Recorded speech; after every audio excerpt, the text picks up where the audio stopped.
Welcome to Food, Wine, and Whiskey, a podcast about having fun conversations on tasty dishes, vinos, and spirits from around the world. Rob is your host. He is an avid home chef, WSET Level 2 award in wine, and a whiskey drinker and collector. Time to set the table. Here's Rob. Hey everyone, thanks for stopping by for another episode of the podcast. We really appreciate you being here.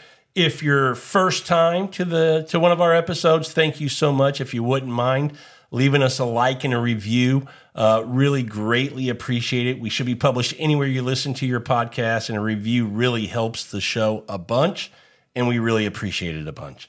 If you're a returning listener, thank you so much. We really appreciate you guys checking us out every Tuesday when we release our episodes. It means the world to us. On another note, if you haven't been to our website, foodwinewhiskey.com, we encourage you to go check out some of the content we put on there. It's relative to tonight's episode because obviously this is our audio podcast, and the dishes and things that we're going to be talking about with the foods we're going to be talking about tonight will be in a blog on the podcast with the images of these foods and the recipes for these dishes. And so hopefully you guys go check it out and make some of these dishes, and I'd love to get some feedback on whether you think they're as delicious as I do. But let me introduce our I don't want to say guest. Let me introduce the other person on the podcast tonight, my lovely wife, Sandra, back on the show. How you doing, babe? Good. I don't want to call you a guest anymore. You're becoming, a regular.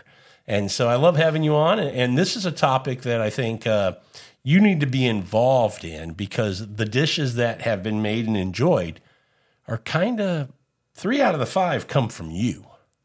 Yeah, pretty much. So I'm always looking for something for you to cook. Yeah, absolutely. And on that note, let everybody know we do have the Food, Wine, and Whiskey YouTube channel up and running, and we're cooking a lot of these things on there in the kitchen. So if you haven't went to the YouTube channel and subscribed, please do that as well, and start watching some of the videos that we're putting out there as well. Absolutely. Some of these dishes will make their way to the YouTube channel for sure because they're that good. Oh, great. All right. Let's talk about, when you, I don't want to say you get in a rut, but when you cook at home, you tend to get this kind of repertoire of dishes that you get comfortable with and you make really well. And sometimes you invite friends over and go, I'll cook you dinner. What do you want? And they've seen something you've cooked, but they haven't had, so they ask for it. And of course, you oblige them. And that's cool. It's all right. Yeah. But sometimes you want a little change. You want to spice it up a little bit. And I didn't even ask you to do this, but You've been on a roll the last couple of months of finding these recipes, sending them to me and going, will you make this? Yes. And the answer is always yes. Yeah, I don't think I've turned down one yet. I don't think you have. We've made several, and I've picked out 3 that I absolutely thought were bangers, that I thought were absolutely delicious, and probably not things that people at home are making on a regular basis. Maybe they have, maybe they haven't. They were new to me, things. A couple of them I hadn't even heard of, and so once you make them, they're absolutely delicious. Yep. 2 of them might be a bit of a shocker to a lot of listeners to go, seriously, dude, you've never had that? Which one? Might be, we're going to get to it. We're going to kind of go 5 to 1 in the order I've put them in. Okay. But there's 2, and I put them at 2 and 1 for these 2 foods, these 2 dishes that I, 1, never had before, and 2, obviously never made before. But a lot of people are going to go, come on. Well, I'm curious now. Oh, you'll know right away when I say them. So. Okay. Because I haven't seen your list or heard your list. No, you have not. You're jumping on the podcast blind. Yes, I am. You're coming in to kind of just follow my lead, if you will. There you go. Yeah, but you know these dishes, and I'm going to start with number 5. We're going to go down to number 1. Okay. And you got this recipe not from searching for it. Girls in your lunchroom were talking about this, and you went, what is it? And you're Hispanic, you're Mexican. You didn't know what this dish was. Exactly. I had no idea what they were talking about at lunch. See, I haven't even said the name of it, and you know what I'm talking about. What is it? Yes. Tacos de tinga. Not tacos. Oh, tostadas de tinga. Yes. Yeah, I had no idea when they mentioned that. I had no idea what they were talking about. Yeah, you sent me a picture, and you go, how does this look? And I go, delicious. Well, I have to What tell is you, it? in our conversation at lunch, they mentioned that, and I was very curious on what that was, and they're telling me. So I had to Google it and see what it was. And they go, you should have Rob make that. I was like, oh, okay, sure. I'll send him the recipe. Yeah, and you did. And I got to tell you, some of the most simple dishes, I'd say a lot of the best dishes, the most flavorful dishes are simple dishes. And this would fall into that category. Absolutely. This is, if you've had a tostada before, you know what it is. If you haven't, tell people what a tostada is. Well, a tostada is a corn tortilla fried, and then you just layer food on top of it. So it's flat. Instead of a taco, it's flat. Yeah, if you think about, people when they have dips, whether it be salsa or queso, they say tostadas. Yeah. That is the triangle cut fried tortilla chip. Right. This would be the entire circle corn tortilla that tortilla. You would fry. And that's kind of your plate, your base for what you're going to put on it. Exactly. And tostadas can be, you can be very creative with what you put on these things. And most of them, I've had very few. I can't even think of one that I didn't like. But this one, in the order of ones that I enjoy a ton, it leapfrogged a bunch because it's really, really good. Oh, okay. Yeah. Good. I know. It was very delicious. I had no idea. I think we could make it a little spicier. I would agree with that. And people are going, well, what is it? So it's the fried corn tortilla, the tostada. And then you make this chicken and onion, and it's a lot of onion, but it works. I almost thought it was going to be a little bit overpowering, Right. but it works very well. So it's shredded chicken. You get some like chicken breasts. You're going to boil these and then shred them apart. Put them in a skillet with the onions. You can let the onions kind of cook a little bit in advance and then put your onions in. But then you're going to make this sauce, which is tomatoes and garlic and some adobo chilies that you're going to put in there. See, I don't even know what was in there. Because I make it, not you. But I'm not going to get into everything. Good. Like I said, it's going to be on the website. You can go check it out there. But you're going to put this sauce over the chicken. You're going to add some chicken stock. You're going to get it to where it just reduces down and creates this great flavor. You're going to throw in a little bit of chicken bouillon to give it that little bit punch of chicken. And when it reduces down and those flavors concentrate, it's absolutely delicious. But I would agree with you that the adobo chili, so I was kind of trying to manage that where I didn't want it to be too spicy. We could have went a lot more. Oh, yes.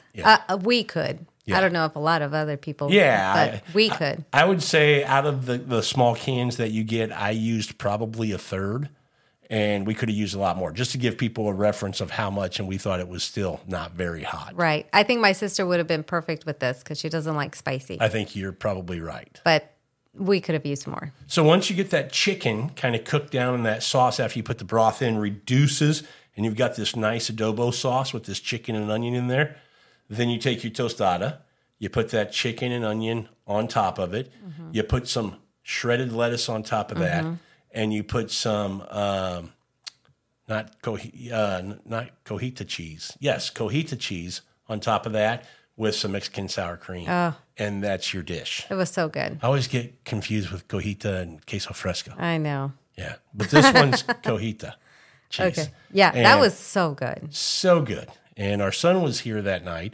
and we made it. He enjoyed dinner with us that night, and he was also like, "This is a winner. This needs to be in the rotation." Yep. Yeah. So that's number 5. Oh, that was good. Yep, that was a good one. The other one that you sent to me that was absolutely a banger, and I was like, can't wait to make this again. We've only made it the one time so far. I need to get it back pretty soon. Involves chicken and peaches and jalapenos. Oh, it was like a skillet, wasn't it? Well, it's all in kind of a one pan kind of thing. Yes. But it's a jalapeno peach chicken is That what it's was called. I was so just playing good, there. too. Yeah. Yeah. It's got this great sweetness from this peaches. And folks, it's, we're still kind of got some good peaches around here in Houston area. Still hot. We got 2 more months of summer, and it's only September, not even September. But this is, that heat and sweet always go together well. Very well. And these jalapenos and these peaches really work really, really well together. You're absolutely right. We've only had that once. The one time. But, it just sticks with me. I want to make it again here pretty soon. Well, we need to do it before the peaches go out. Oh, yes. Yeah, so we're going to have peaches for a little bit longer, but we'll throw that in the rotation here pretty soon. but it's just a really good dish. They call the glaze that you put over the chicken that you create a dragon glaze or dragon blaze glaze, whatever you want to call it. Yeah. But it works really well. It's got your peaches. It's got some extra virgin olive oil, the soy sauce, apple cider vinegar, Dijon mustard, garlic, kosher salt, red pepper flakes, a little bit of heat there with those peppers as well. So you can see that you're really building up these flavors in this. I don't want to call it like a syrup, but it was a thicker kind of sauce or glaze is what they're calling it. Well, that sounds really good. We need to do it again. What do you mean sounds really good? You ate it. I'm making you hungry? Is that what you're saying? Yes, you are. Yeah. We just had dinner. I know, you're full. I am, but that sounds and really good. You don't even want to talk about food after don't. you've eaten. But there we go. Number 3 on my list. Can you guess out of the recipes that you've sent me, or do you even remember what you've sent me? I send you so many. Yeah. I don't remember. Go ahead. Keep going. So the number 3 on the list was the Mongolian ground beef noodles. Oh, yes. Do you remember that this was one? good, too. And not hard to make at all. No. When you first sent that to me, I went, Mongolian. Asian dishes can kind of, anything that sounds Asian or has that influence of Asian can intimidate me a little bit. If we're going to go out to eat dinner, we usually go somewhere Asian because I absolutely love their cuisine. But making it to me is a little bit intimidating. Mm-hmm. And when I saw that one, I thought, okay, I'll give it a go, but I hope it turns out a really easy dish to make. But the flavors, and this was another one we could have probably went a little bit hotter. That's what I was going to say. Yes, I remember that. That could have used a little more spice, a little more heat to it. Yep. But that was good too. Yeah, and this is, it's just the ground beef. You're going to have, again, garlic, the brown sugar, some beef broth, soy sauce, hoisin sauce, ground ginger. And I use the fresh ground ginger. You can use probably the powder if you wanted. If I remember, I think I said you could use a little more ginger on that. Yeah. I mean, my rule is typically I'm going to make the dish the way the recipe says, and then afterwards go, what would I tweak a little bit? And then we adjust it to kind of what our palate's like. Yep. But, this one, again, not hard to make. That one didn't take long either. Not long to make. And the ingredients, there's nothing really that I think is hard to find. I think, hoisin sauce you can find everywhere. I think ginger's pretty much in a lot of most grocery stores now. Oh, for sure. If you have an Asian mart around you, it'll definitely be there. But I think most grocery stores carry that. And then there's nearly nothing else that's kind of out of the ordinary of what you would need. Brown sugar, beef broth, garlic, cornstarch, water. Pretty self-explanatory. And it's just, that was really good too. And you're just cooking this ground beef. You're creating this sauce with all these ingredients that you're putting in, coating it really well, cooking the noodles, and then you're just kind of putting it together like a spaghetti. What kind of noodles did we use? I think we used, I want to say, a linguine, I think. A linguine? Yeah. You know what? I'm almost wondering if maybe like some egg noodles might be good with that too. You're a big fan of egg noodles. I don't know why. I only like egg noodles in one dish. I know. What's the dish? Beef stroganoff. Yeah. Other than that, I don't know why. Give them a chance. I give them a chance every time we have beef stroganoff. Yeah, the linguine. I remember the pasta worked well. But the pasta did. The linguine or a spaghetti or whatever I think would work just fine. Maybe a bucatini.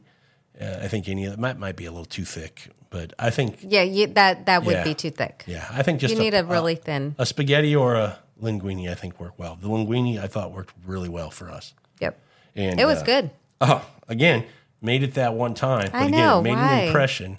Well, you've sent me too many recipes that we're cooking. That's why we got to get through the rotation.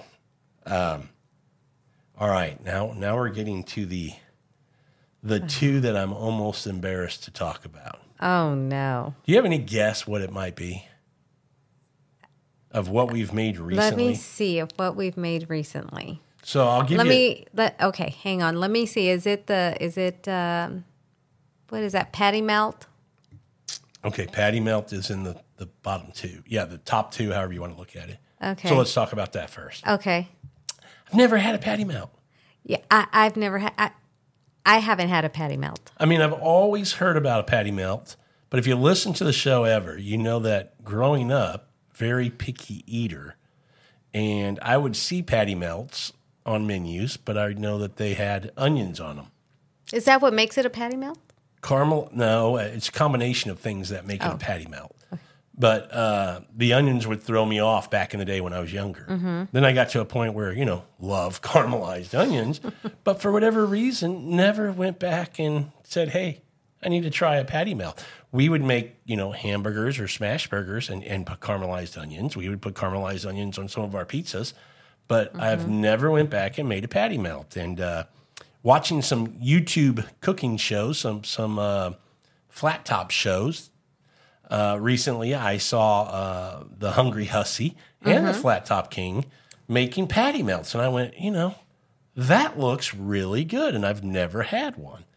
So that's what the inspiration was for me to go, I got to make this burger. Burgers are, to me, I think that's the American food. Right. If you asked, what's the one dish that you would say is America? I think it's the hamburger / cheeseburger. I would agree. And the variations of it. Right. That's our dish. Everything else is kind of this, we're a fusion. I mean, we've got so many different cultures here, which makes us you could come to America and just travel around America and eat foods from all over the globe. Right. So for sure. I don't know that we're unique, but we're cool that way. Yep. Yeah. You've got all kinds of foods.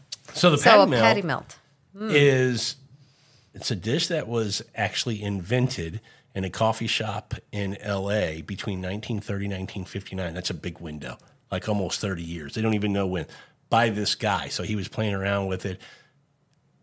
There's speculation from somewhere in there is when he created it at his home / coffee shop, but he also had a diner. And at some point he said, this is good enough to put on my menu.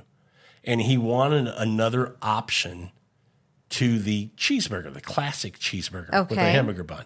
So he had come up with patty melt, which is, back then, and I think still today, the standard would be considered rye bread.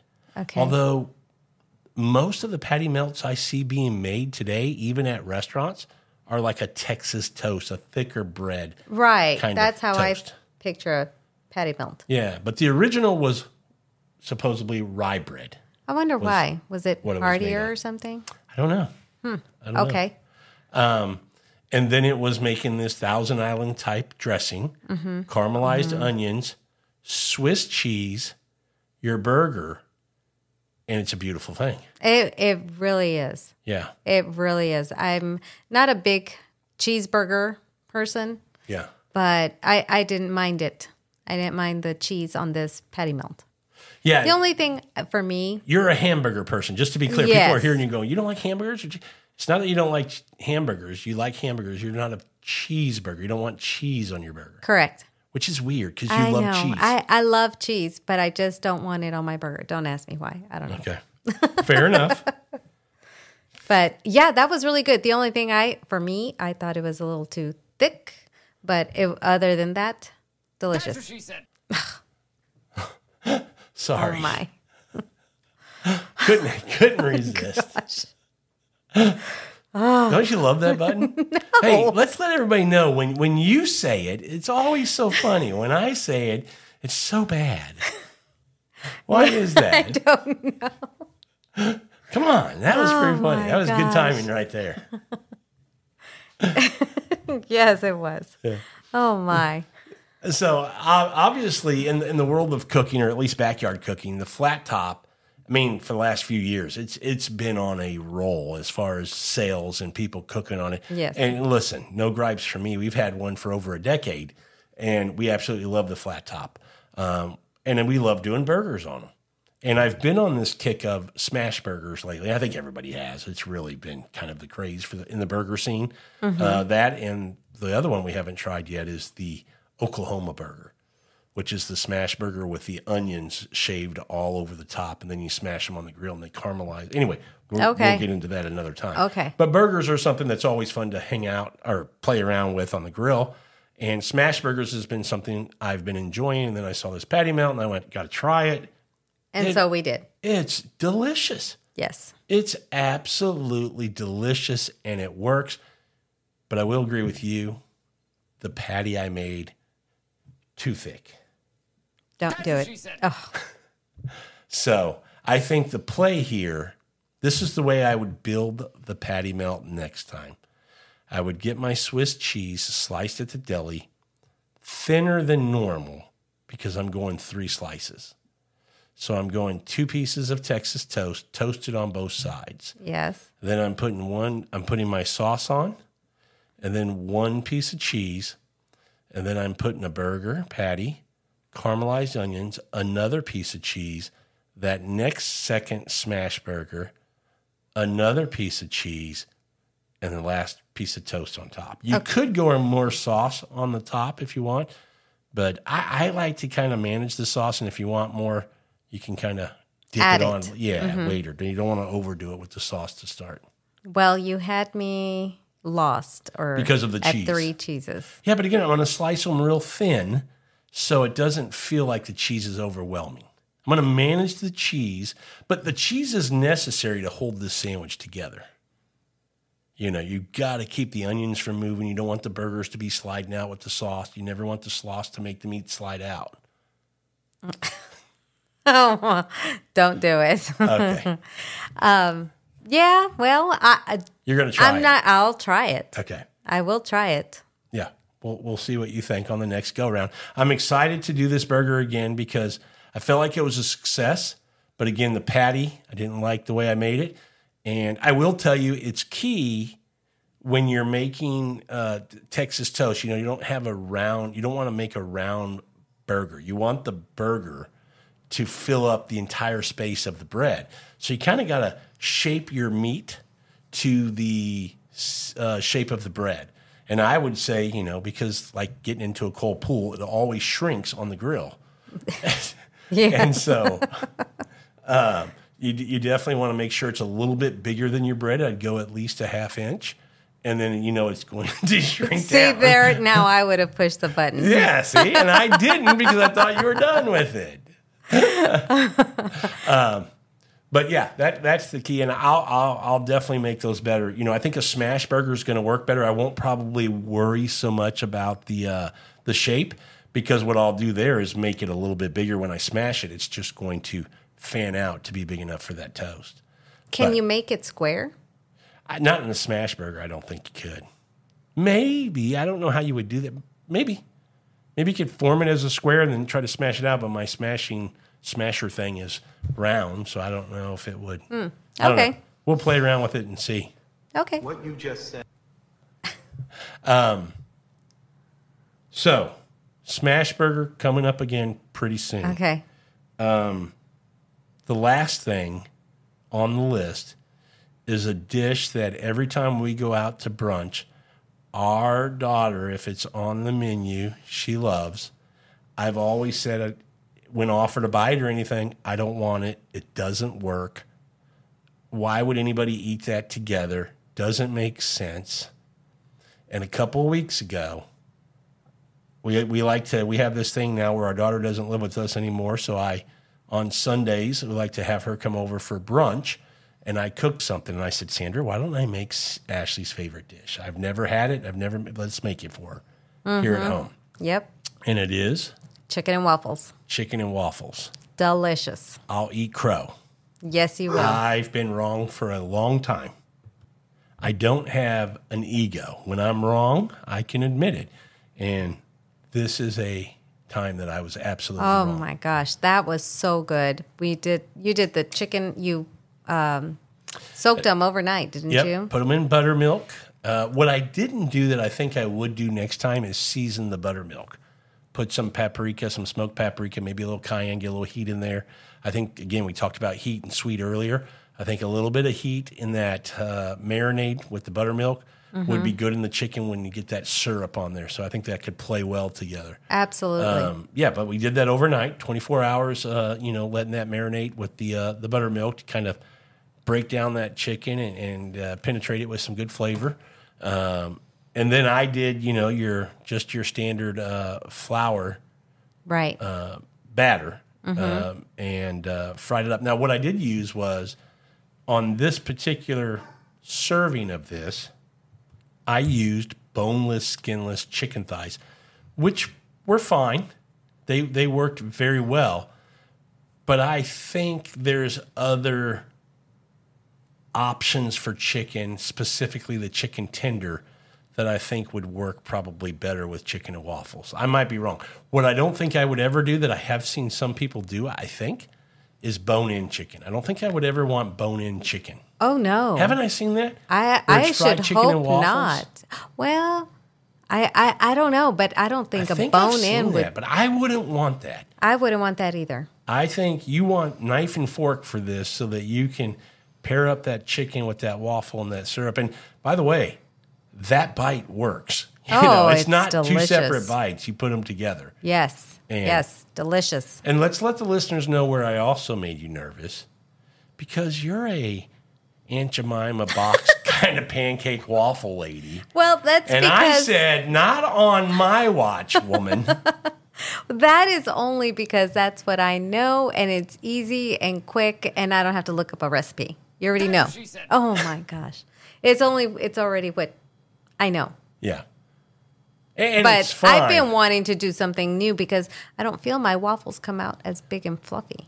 Well, wait a second. When I started making my homemade batter that morning, you didn't say, oh, good, we're doing something new. You went, what are you doing? And I went, I'm making homemade waffle batter. Well, because I just wanted something faster. That's what she said. Sandra. She didn't say that. Okay. So you gave me a little bit of a hard time about making homemade batter. And I said, hey, hold on. This happens a lot in our house. I know. Right? I say, Sandra, just wait, try it. And then after you had the waffles, you made the waffles. I made the batter. You made the waffles. Yes, I did. Waffle maker. And your opinion. They were delicious. Yeah, they really Absolutely were. Delicious. And I think we can play with the recipe on that a little bit, Yes. with the waffles a little bit. So yes. But homemade batter for waffles or pancakes, 100% better. way better. If you're not making homemade batter at home, you should be. You need to be. It's not hard. It really is not hard, and the results are way, way better. So, homemade batter, definitely the way to go. Absolutely. I'm not going to fight you on that anymore. Yeah, I think the next week we made waffles again, and I whipped up the batter again. It's just the way to do it. Yes. But chicken and waffles, I'm a dummy because I just fought it for so long. I didn't even want to try it. And, with me and food today, yeah, I know, right? I will try anything in today's world. Mm-hmm. But for whatever reason, chicken and waffles, I like both of them separately. I just didn't think I want them together. And they're delicious. Yeah, they absolutely work. Really, really good. Mm-hmm. I'd be curious with our listeners if there's their play on chicken and waffles. Is there a bone-in version? Do you like a bone-in version? I'm thinking... I went the boneless, skinless chicken thigh the first time, obviously because I think the dark meat is more flavorful, and I prefer the darker meats. But chicken tenders might be something that I would try.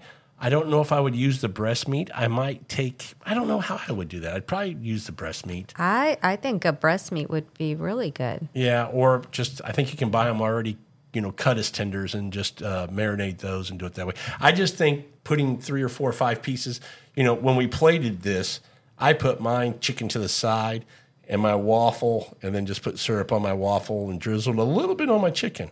My son came in and went, Dad, you did it wrong. And I go, really? Yes, he put did. that big waffle right in the middle of the plate. He put a couple pieces of chicken right on top and then put his syrup all over it. I think he did it right. Yeah, I think he beat me on that one. I think that was the play. Mm-hmm. So having said that, 1 or 2 big chicken thighs is can be, awkward or tough to cut on top of a waffle, where I thought if you have tenders, it might be the play. That might be the way to do it. Maybe chicken strips. Well, tenders being strips, yeah. I'm not talking about nuggets. Oh, okay. Thought you were talking. Tenders okay. are, 4 inches long. Nuggets are small little circles. Okay. Yeah. So I'm thinking chicken tenders, chicken strips. Okay. I think that. I don't know what I was thinking. Yeah. Okay. I don't know if there's another version of chicken that I would do with chicken and waffles. I won't do bone in. I don't think I could do bone in either. That's what she said. You're just throwing up softballs tonight. I'm only doing it because it's bothering you so Curses. much. But that's my top 5. Is there something, Sandra, that we've made recently that you just thought was absolutely delicious that we made for the first time that you want again that's not on the list? Good grief. You threw this at me. I can't think Well, of... I mean, I can't tell you, and then you can come in here with the load. I want you to kind of, off the top of your head, does anything stand out? I really can't think of any meals right now that... I mean, I think you covered some pretty good ones right there. Those were absolutely delicious. I think so. But I'll come up with some more. I think most people will be shocked that I've never had a patty melt. Yeah. Well, I never had either. Oh, you hadn't either? No. Even all your years going to Whataburger, you never ordered the patty melt? No. I had a Whataburger. Never or a Whata patty chicken. Melt? No, never a patty melt. Okay, I did. You and I didn't talk about that. I didn't know you'd never had a patty melt. No, never. Okay. And then I'd never had chicken and waffles. Have you? Maybe just bites of Ashley's? Yes. Or Yes. you And I ever think I've ordered had... it? No, I've never ordered it. I've had it like in a charcuterie tray board. Oh, we did do that. We did a brunch board one time, and we put some fried chicken and Yeah, some but waffles. I wouldn't really call that chicken and I waffles. wouldn't either. I wouldn't say it was, it was a play on it, but it wasn't chicken and waffles. Right. Okay. I'm trying to think if there was anything else that would be an honorable mention. Yeah, I'm right now I'm at a loss of words right now or ideas of what maybe you've cooked recently. Yeah, I really can't think either. The only thing I can think of, it's not really a dish, it's a side that you've gotten me hooked on, whether we're making some fish or chicken or even steak, is the roasted carrots. Oh. And what we're doing is buying the whole carrot with the Bugs Bunny green, him eating Right. a carrot kind of carrot, and roasting those in the oven and glazing them with some honey. Yep. And I didn't realize how good those are, roasted carrots. Well, That would be the only other thing that you've introduced me to in the last month that I went. I think we've had it probably 6 times in the last month because I went, those are so good. well, I will tell you one thing. It's more of a dessert that has become a big hit that we came back from a trip and started to make. Is the Texas sheet cake. Oh, that's a good point. Yeah, Texas sheet cake. That has become a big hit. We did it one time here. I was like, oh my God, this is so good. I'm going to take it to work. Yeah. And they absolutely loved it. The girls at work ate it up. Yes. And then I brought them in a whole You did? sheet You cake. brought them in? I brought it in. I didn't make it. Oh, okay. Let's be clear. Which was a funny story because, this is a whole sheet pan sheet Yes. cake. And It was gone. it was a Thursday. I made it on a Wednesday night. You took it in on Thursday. And I said, hey, listen, you're going to keep this till Friday? You go, yeah. And I go, whatever they don't finish on Friday, bring home. We'll finish it over the weekend. And you came home Thursday night. There was I came nothing. in after you. The pan was clean on the table. And I went, where's the rest of the cake? You go, It's gone. It's gone. It was gone. It really is. And you're right. I mean, anytime you're cooking in the kitchen, if you're not comfortable, sometimes it can be intimidating. This is a cake recipe that is so easy. There's no blending. There's no mixer or anything you need. This is all simply by hand. And I will tell you, there's a saucepan involved where you actually boil ingredients, and it's 2 of the 3 steps to make this cake. And by the way, that video is up on the YouTube channel. Yes, so it if you is. want to go check that out Yes, it is. Food, Wine, Whiskey, you can see how to make this sheet pan cake. But that's a great one. Yeah. Because, I mentioned it on the video. I'm from Missouri, and those cakes have been around as long as I can remember. If you go to a backyard cookout or some kind of family or some kind of get-together with people, an easy dessert to take and it goes a long way, is a sheet pan cake, a Texas sheet pan. I live in Texas now over 20 years. And we never made it. Never heard of it. And it's called the Texas sheet pan cake I love it. or Texas sheet cake. Texas sheet cake. Yeah, I've never. You're born and raised Texas. You ever heard of it? No. Before going to Missouri? No. So I don't know why it has that name. I probably need to do a little research and figure that out. But that's a great Maybe one. it's a regional thing. Texas. I know, but I'm West Texas. Oh, okay. Now we're on East Texas. Have you heard of it to the 20 years we've lived here? Well, no. So maybe we need to go to North Texas. Maybe. Yeah. All right, everyone. Very regional. Yes. Those are the 5 dishes that 3 of which you've sent to me, 2 that I just wanted to try that I've never had, that really blew me away with how good they are. And like I said at the beginning of the podcast, we're going to put a blog out on the website where you can go check out these dishes. We'll have pictures posted, and we'll have a better description of these along with the recipes for making all of these dishes. So thanks so much, Sandra, for coming on and having another fun conversation with me. Thanks, everybody, for listening to this episode of Food, Wine, and Whiskey. And until our next episode, enjoy your next pour.